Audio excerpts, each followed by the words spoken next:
The silver shuttle carrying Ambassador John Mercer docked at Proxima Station with a soft hiss. John straightened his blue uniform and checked his reflection one last time. This meeting would change human history. After 50 years of watching the stars, humanity had finally been invited to meet the Galactic Council. "Ready, sir?" asked his aide, Frank Powell. "As ready as I'll ever be," John replied with a smile that didn't reach his eyes. The airlock doors slid open. 7 alien representatives waited in the corridor. Most were humanoid, but their skin colors ranged from deep purple to pale green. The tallest one, with gray skin and 4 arms, stepped forward. "Welcome to Proxima Station, Ambassador Mercer. I am Counselor Azrael of the Thadian Federation. The Council awaits you." John nodded and followed Azrael through gleaming hallways that curved upward like ribs. Other aliens stopped to stare as they passed. Some whispered. Few looked friendly. The council chamber was a massive dome with 13 raised platforms arranged in a circle. Each platform held representatives from the 13 most powerful species in the galaxy. At the highest seat sat Chancellor Xerax of the Vextari, his red scales gleaming under the bright lights. His 6 eyes blinked in sequence as John entered. "The human representative approaches," announced a voice that seemed to come from everywhere. John climbed the steps to the small platform reserved for Earth. His heart beat fast, but his face stayed calm. 20 years in the diplomatic corps had taught him control. "Honorable members of the Galactic Council," John began, "I bring greetings from Earth and all human colonies. We seek peaceful cooperation and mutual." "You have expanded to 7 star systems without permission," interrupted Chancellor Xerax. His voice was cold. "Humans breed and spread like a disease." John kept his smile in place. "We didn't know we needed permission, Chancellor. No one contacted us until now." "Ignorance is not an excuse," said a blue-skinned counselor. "Other young species waited centuries before being allowed to settle new worlds." For 6 hours, John defended humanity's right to grow. The council demanded humans abandon 5 of their 7 systems. John refused. The talks grew tense. During a break, the Arthaxian representative, a small creature with large eyes, approached John. "Be careful, human," she whispered. "The Vextari fear your kind. They will find any excuse to stop you." When the session resumed, Chancellor Xerax offered John a ceremonial drink. John accepted the cup and sipped, as refusing would be an insult. The chamber went silent. Chancellor Xerax rose to his full height. "The human has committed the ultimate blasphemy," he shouted. "He has consumed the sacred water without performing the ritual of worthiness." John looked confused. "I wasn't informed of any ritual." Silence. Xerax's voice echoed. "Such ignorance proves humans are not ready for the stars. The penalty is death." Several counselors protested. The Arthaxian representative shouted that John wasn't told about the ritual. But the Vextari had the most votes. Guards grabbed John. He struggled as they dragged him to the center of the chamber. "This is a setup," he yelled. "Humanity won't stand for this." A clear box descended from the ceiling, trapping John inside. Chancellor Xerax pressed a glowing button on his platform. "Let all species witness what happens to those who disrespect ancient laws," he announced. John realized what was about to happen. He stood straight and looked directly into the recording devices that would send this moment back to Earth. "Remember what we truly are," he said clearly, his voice transmitted to every human world. Light filled the box, bright as a sun. John's skin blackened and peeled away. He didn't scream. He stared at Xerax until his eyes boiled away. In 3 minutes, Ambassador John Mercer was reduced to ash. The transmission reached Earth 6 hours later. President Samantha Reeves watched it in the White House Situation Room, surrounded by military leaders and advisors. When it ended, no one spoke for a full minute. Then President Reeves stood up, her face like stone. "Get me the Defense Council," she said quietly. "All of them." Now, the Pentagon war room was silent except for the soft hum of air filters. 24 men and women sat around the oval table, their faces lit by the blue glow of screens. The video of John Mercer's execution played for the third time. When it ended, President Samantha Reeves pressed a button, and the screen went black. "That's enough," she said. Her voice was steady, but her knuckles were white as she gripped the edge of the table. "Admiral Cole, your assessment."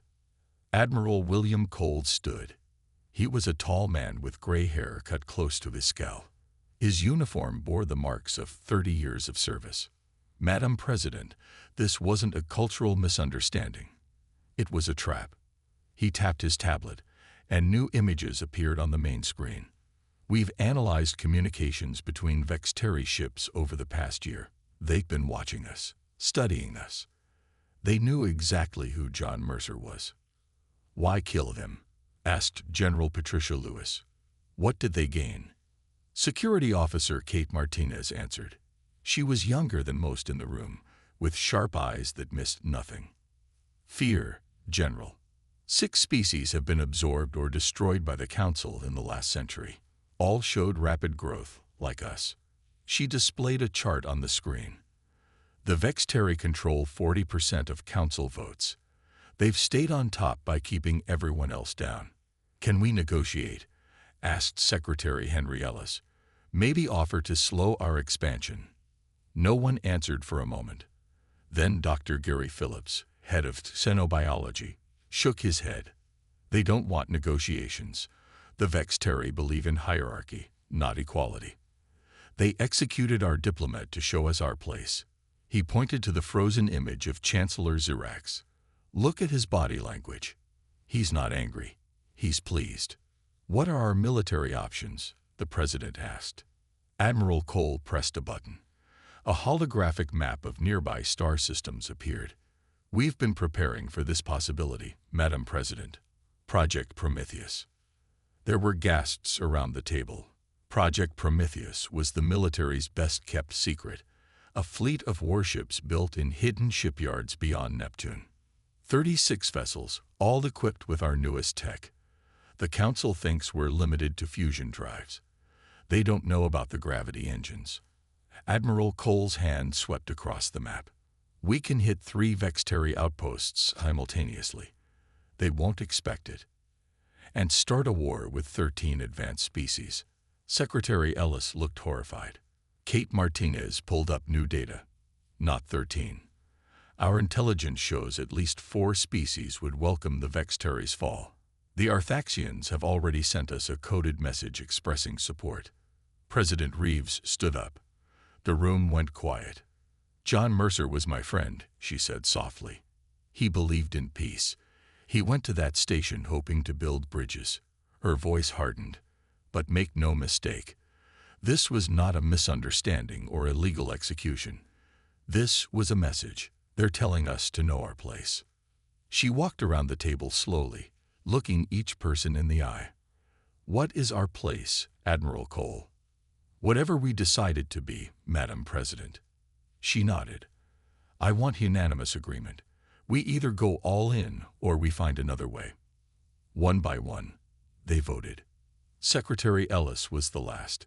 He stared at the final image of John Mercer, standing tall as flames consumed him. "Yes," he whispered. "God help us all." President Reeves picked up the secure phone. "Launch Operation Prometheus. All targets." 2 hours later, she addressed the people of Earth. Billions watched as she stood at the podium, her face calm but her eyes burning with purpose. "Today, humanity was shown what the Galactic Council thinks of us. They believe us to be weak, subservient creatures who will bow to intimidation." She paused. "They will learn how gravely they have miscalculated." Across the solar system, ship engines flared to life. The war had begun. Captain Daniel Morris stood on the bridge of the HSS Retribution, watching the stars through the main viewport. The ship was running silent, its new gravity engines giving off no heat or radiation that enemy sensors could detect. Behind them, 5 more human warships waited in formation. 3 minutes to Proxima Station. said Lieutenant Paul Green from the navigation console. Daniel nodded. 1 month had passed since Ambassador Mercer's execution. 1 month of secret preparation while the world mourned. Now it was time. All hands to battle stations, Daniel ordered. Quiet alarms flashed across the ship.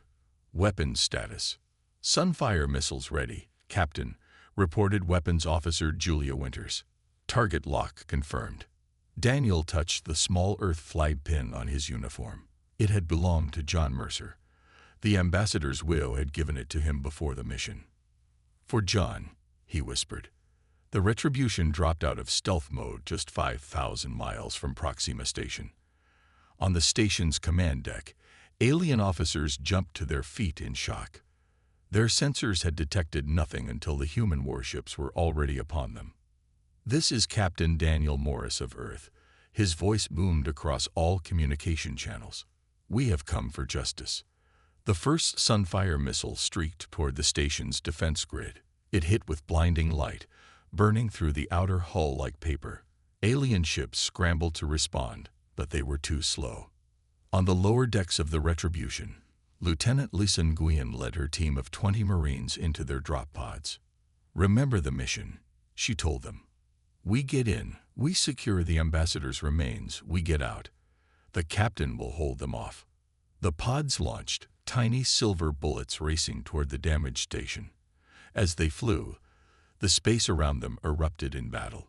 Human ships moved with impossible speed, firing weapons that the Council races had never seen before. Lisa's pod slammed into the station's residential sector. She was the first one out, rifle raised. An alien security team rounded the corner and froze at the sight of the humans.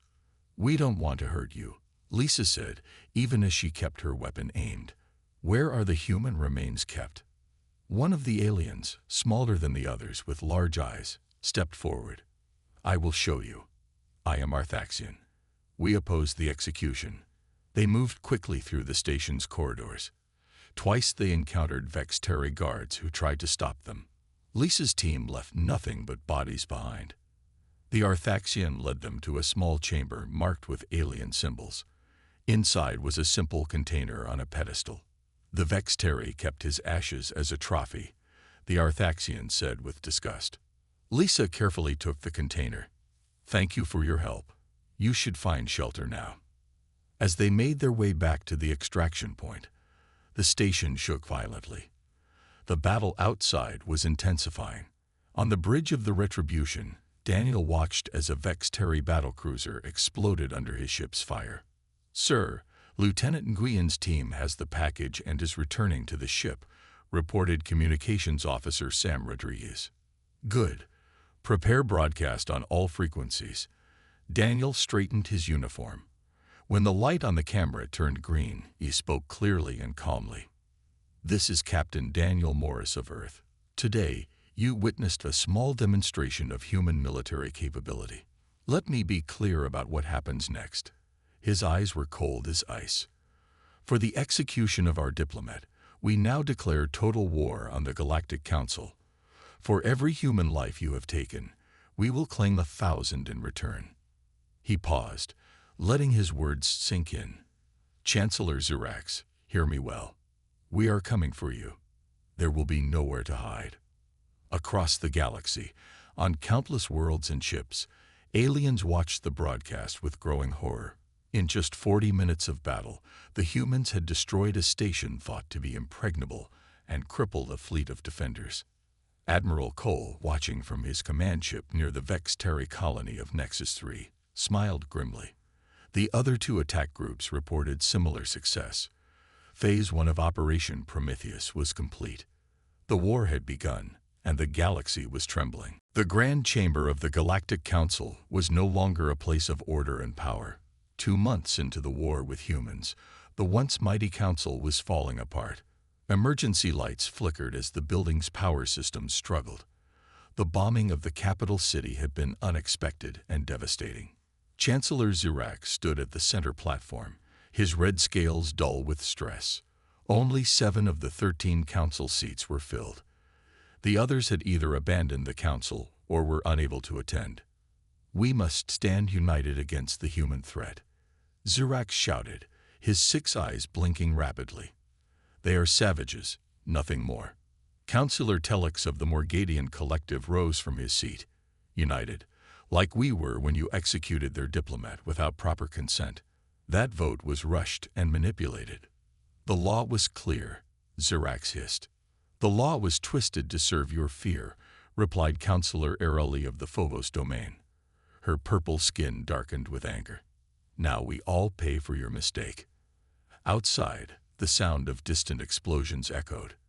Human forces had taken 3 more systems that week alone.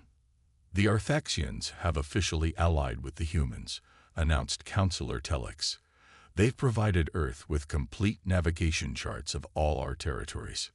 Zirax slammed his fist down. Traitors. They will be punished along with the humans when this rebellion is crushed. Rebellion. Areli laughed bitterly. This is not a rebellion, Chancellor. This is extermination. The humans are not fighting like any species we have faced before. On Earth, in a secure underground facility, Dr. Alan Peterson studied the alien DNA samples his team had collected. The room was filled with scientists working at various stations, all focused on the same goal: finding biological weaknesses in Council species.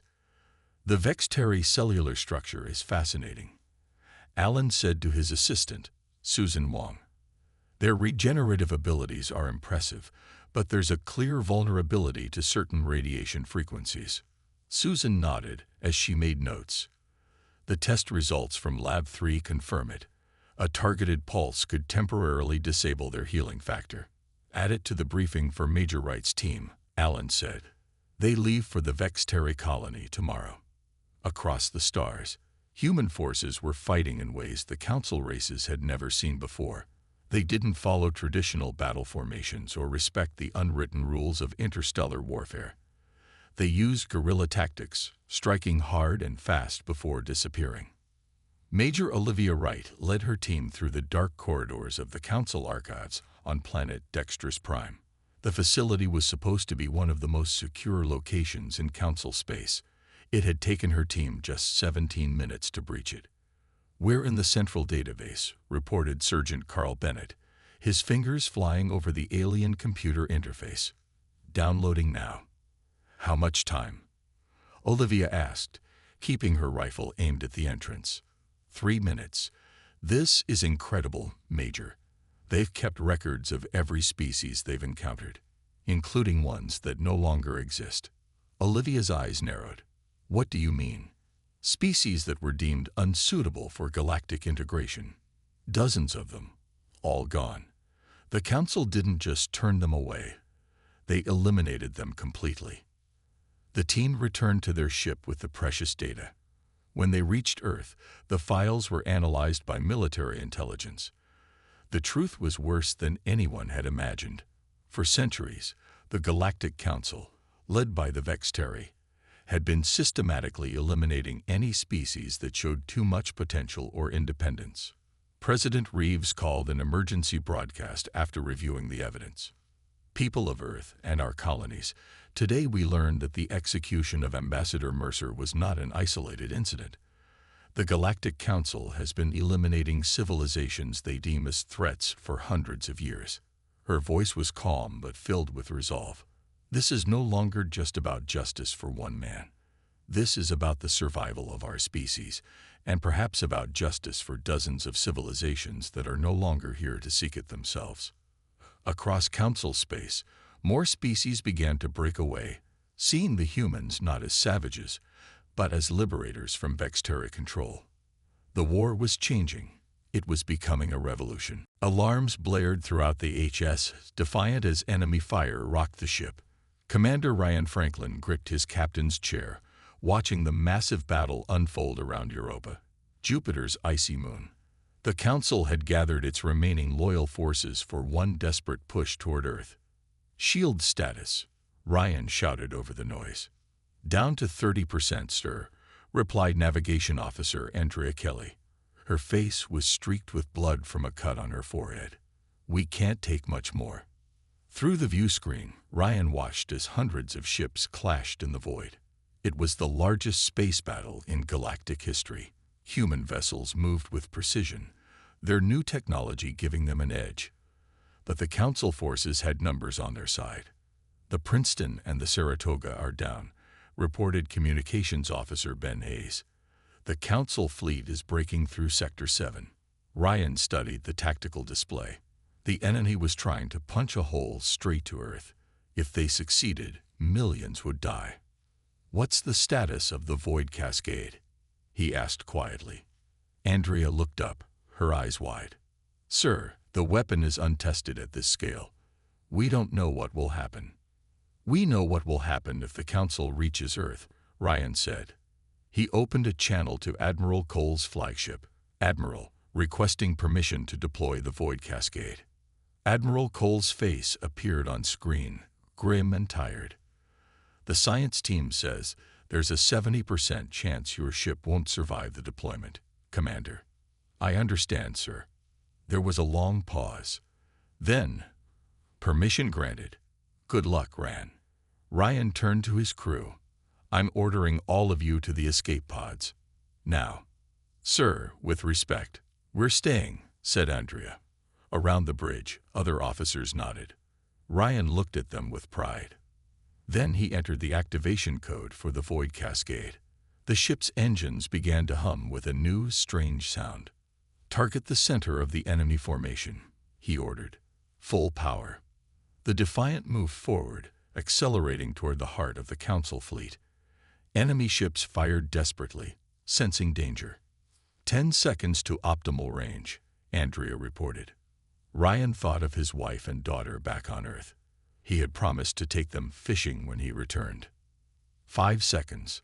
"For John Mercer," Ryan said quietly. "For all of us." Now. The Void Cascade activated. A sphere of distorted space expanded from the Defiant in all directions. Inside the sphere, the laws of physics twisted. Metal warped. Energy dispersed. Matter compressed. The Council ships caught in the effect began to collapse in on themselves, their hulls crumpling like paper. The Defiant shuddered violently. The bridge lights failed, replaced by emergency red glow. "It's working," shouted Ben. "The enemy fleet is breaking apart." Ryan watched as dozens, then hundreds of enemy ships were caught in the effect. The Council's counterattack was dissolving before his eyes. Then the Defiant's hull began to groan. "We're being pulled in too," Andrea said calmly. "The effect is growing beyond our calculations." Ryan nodded. "Send the signal to the fleet. Tell them to pull back beyond the range markers." He looked around at his crew one last time. "It's been an honor." The HSS Defiant collapsed into itself, becoming a pinpoint of incredible density before vanishing completely. But the Void Cascade it unleashed continued to expand for 3 more minutes, consuming almost the entire Council armada. When it finally dissipated, the battle was over. The few surviving Council ships turned and fled. On the HS of Retribution, Captain Daniel Morris watched the retreat with mixed emotions. They had won a decisive victory, but at a terrible cost. "Send recovery teams to look for survivors," he ordered, "and prepare a formal report for Earth. Commander Franklin and the crew of the Defiant saved us all today." Admiral Cole's voice came over the comm. "This is the turning point, Captain. The Council's military coalition is falling apart. 3 more species have withdrawn their forces after witnessing what happened here." Daniel looked out at the debris field that had been a mighty fleet just hours before. "What now, Admiral?" "Now we take the fight to the Vexteri homeworld," Cole replied. "It's time Chancellor Zirax answers for what he started." President Reeves addressed the Council survivors over an open channel. "We did not start this war, but we will finish it. Your coalition is broken. Your fleets are scattered. Surrender now or face the consequences." There was no response. The hunt for Zirax had begun. Rain poured down on the surface of Nexus 9, a small planet on the edge of Council space. Lightning flashed, illuminating the mountain fortress built into the cliffside. This remote sanctuary had been built centuries ago as a retreat for Vexteri leaders. Now it was Chancellor Xerax's last hiding place. Commander Grace Sullivan crouched behind a rock formation, rain dripping from her helmet. Her team of 12 Special Forces soldiers were spread out around the fortress perimeter, hidden in the storm. "All teams report," she whispered into her comm. "Alpha in position. Beta in position. Gamma in position." Grace checked her weapon one last time. "Remember, we need Xerax alive. This isn't about revenge. It's about justice." Her second-in-command, Sergeant Eric Daniels, nodded beside her. "The guards change in 3 minutes. That's our window." Intelligence had tracked Chancellor Xerax to this location after the Battle of Europa. With his fleet destroyed and his allies deserting him, the once powerful leader had fled to the edge of known space. When the guard shift began, Grace gave the signal. Her team moved through the rain like shadows, using sound dampeners to mask their approach. The Vexteri guards never saw them coming. Inside the fortress, Grace led Alpha Team through dark corridors. The walls were covered with ancient Vexteri symbols and artwork showing their rise to power. It was like walking through a museum dedicated to conquest. "Life signs ahead," whispered Eric, checking his scanner. 6 guards outside a sealed chamber. Grace signaled for the team to take positions. When they were ready, she nodded. Flashbang grenades flew through the air, followed by precise shots from human weapons. In 10 seconds, all 6 Vexteri guards were down. "Breach the door," Grace ordered. The heavy metal door exploded inward. Grace entered first, her weapon raised. The room beyond was large and circular, with a domed ceiling displaying a map of the galaxy. In the center, sitting on an ornate chair, was Chancellor Xerax. "I was wondering when you would arrive," he said calmly. His red scales gleamed in the low light. "Humans are nothing if not persistent." Grace approached slowly, keeping her weapon aimed at him. "Chancellor Xerax, by authority of the United Earth Government, you are under arrest for war crimes, including the unlawful execution of Ambassador John Mercer." Xerax laughed, a cold, hissing sound. "You think this is about one diplomat? How naive." He stood up, towering over Grace. "This was always about stopping humanity before you became too powerful." "We never threatened you," Grace said. "Not yet," Xerax replied. "But we have existed for millions of years. We have seen the rise and fall of countless species. Our seers predicted that humans would end Vexteri dominance. I could not allow that. So you murdered our diplomat to provoke a war. You could have just left us alone." Xerax's 6 eyes blinked in sequence. Isolation was not enough. "Your kind spreads like a virus. Even now, I do not regret my actions. I only regret that I underestimated your response." With surprising speed, Xerax pulled a hidden weapon from his robes.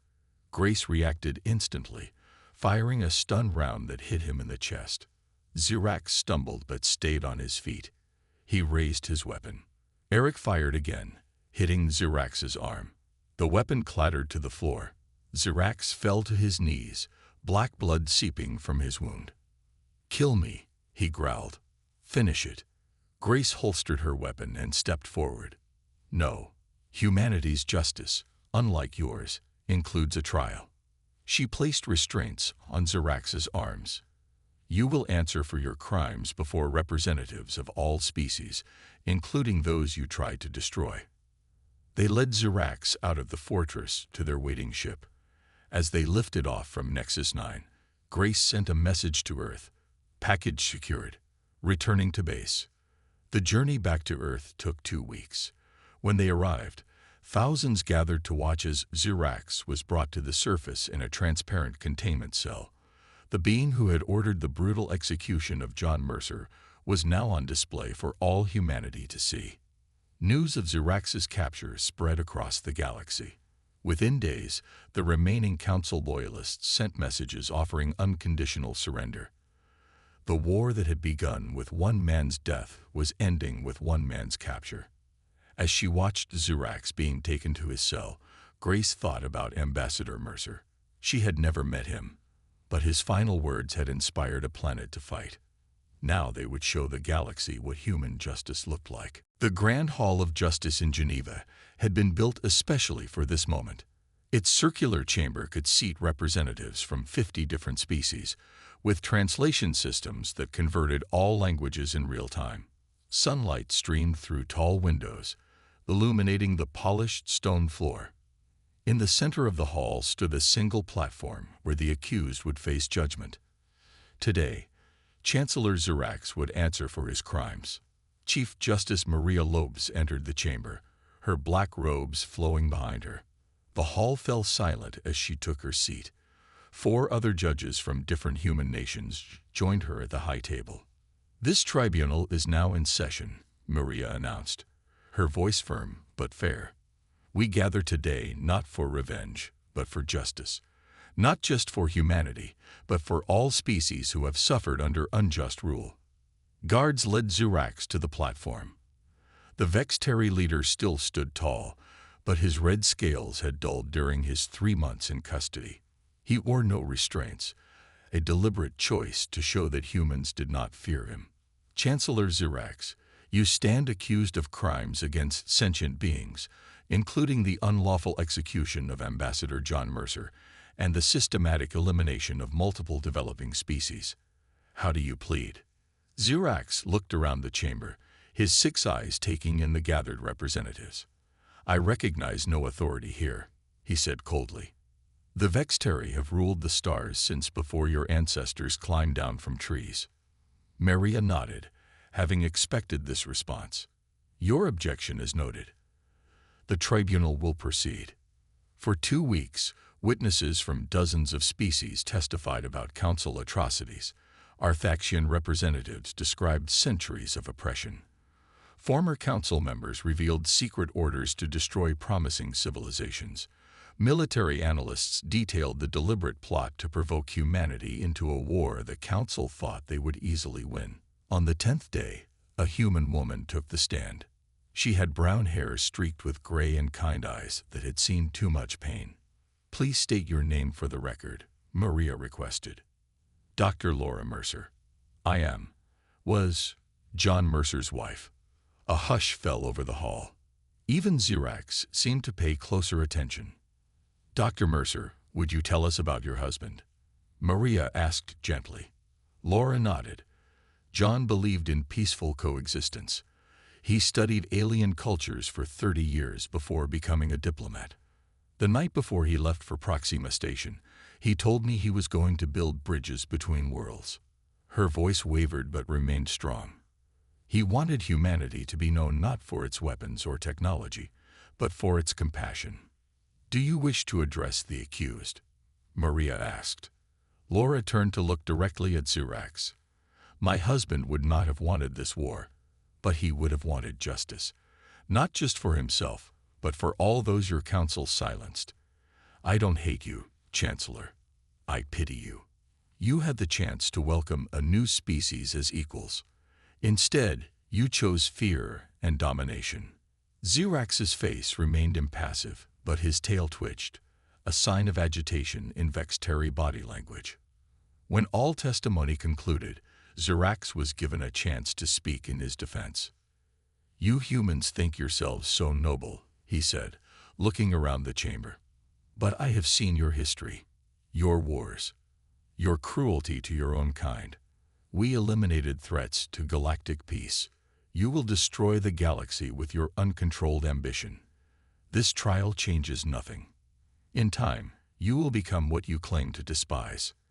Chief Justice Maria conferred with the other judges. After an hour, they returned with their decision. "Chancellor Xerax, this tribunal finds you guilty of all charges," Maria announced. "Under human law, these crimes would merit the death penalty." Murmurs spread through the hall. Xerax stood perfectly still, waiting for his sentence. However, Maria continued, "We are not here to repeat the cycle of violence. Your sentence is life imprisonment with rehabilitation. You will learn about the species you sought to destroy. Perhaps in time, you will understand what you failed to see before. that diversity breeds strength, not weakness. Xerax's eyes widened in surprise. This was not the revenge he had expected. As guards led Xerax away, President Reeves addressed the gathering. Today marks the beginning of a new chapter. I announced the formation of the Interstellar Cooperative, a new alliance based on equality rather than hierarchy. No species will rule over another. We will grow together, or not at all. Representatives from 27 species rose to their feet in approval. A new era had begun. 5 years had passed since the execution of Ambassador John Mercer. The galaxy had changed in ways few could have imagined. Admiral Daniel Morris, once captain of the HSS Retribution, stood at the viewport of his new flagship, watching ships from a dozen different species move through the busy spaceport. The former Vexteri homeworld, once the center of council power, was now the capital of the Interstellar Cooperative. "Admiral, the delegates are ready for you," said his aide, Lieutenant Susan Chen. Daniel nodded and straightened his uniform. "Thank you, Lieutenant. Let's not keep them waiting." They walked through corridors that blended human and alien architecture. Where once there had been symbols of Vexteri dominance, now there were gardens, art installations, and open meeting spaces. Children from different species played together in recreation areas. The Great Hall had once been the council chamber. Now it served as the meeting place for representatives of 32 species. At its center stood a simple monument, a life-sized statue of John Mercer. The inscription at its base read, "Remember what we truly are." Dr. Laura Mercer, now the human high representative to the cooperative, was addressing the assembly when Daniel entered. 5 years ago, we faced a choice, she said. To become what we fought against, or to forge a new path. I believe we chose wisely. She gestured to the various delegates. The cooperative has brought stability to regions that knew only conflict. Trade has flourished. Cultural exchange has enriched us all. Daniel took his seat, listening with pride. The war had cost humanity dearly, but what they had built in its aftermath was worth the sacrifice. After the meeting, Laura approached him. Age had added more gray to her hair, but her eyes remained sharp and kind. "Admiral, thank you for coming. Your peacekeeping fleet has made all this possible." Daniel smiled. "I'm just following the blueprint you and the President designed. How are the new colonies doing?" "Growing fast. 3 more species have asked to join the cooperative next month." She looked out at the stars visible through the hall's massive windows. John would have loved to see this. They walked together to a private garden where a small ceremony was planned. Only a few close friends were invited. Today marked 5 years since John's death, and Laura had a personal ritual she performed each year. The garden was quiet and peaceful, with plants from a dozen worlds growing together. In the center was a small replica of the main monument. Laura removed a simple gold band from a pouch at her waist, John's wedding ring. It had been recovered from his ashes during the first attack on Proxima Station. Each year, she placed it on the statue's hand, then took it back the next day. He never got to see what his death started, Laura said softly as she placed the ring on the statue's finger. "But I think he would approve of what we've built." Daniel nodded. "Not an empire. Not conquerors. Partners." Across the city, in a secure but humane facility, Chancellor Xerax sat in a garden reading a book about Earth history. 5 years of imprisonment had changed him. His once bright scales had faded to a dull orange, and he moved more slowly now. A human guard approached. "You have a visitor, Chancellor." Xerax looked up in surprise. He rarely received visitors. A young Vexteri entered the garden. She was barely an adult, her scales still bright with youth. "Grandfather," she said hesitantly, "I am Lyra, daughter of your daughter Eryx." Xerax stared at her in shock. "Eryx allowed you to come here." Lyra sat across from him. "I came to learn. I have been accepted to study at the new university. I will learn about humans and other species." Xerax was silent for a long moment. Then he closed his book. "Perhaps you could tell me about your studies when you visit again." Lyra smiled. I would like that. In a classroom on the other side of the city, human and alien children were learning about history. A teacher pointed to an image of Proxima Station. The Mercer incident changed the galaxy forever, she said. It showed us both the worst and the best of what sentient beings can do. The worst was an execution based on fear. The best was building something new instead of seeking only revenge. A child raised a hand. Could it happen again? The teacher smiled. That depends on all of us. History gives us the chance to learn from mistakes, not repeat them. That's why we study what happened, to remember what we truly are and what we can become. Outside the window, ships from 100 worlds moved peacefully through the sky, their lights blending with the stars beyond.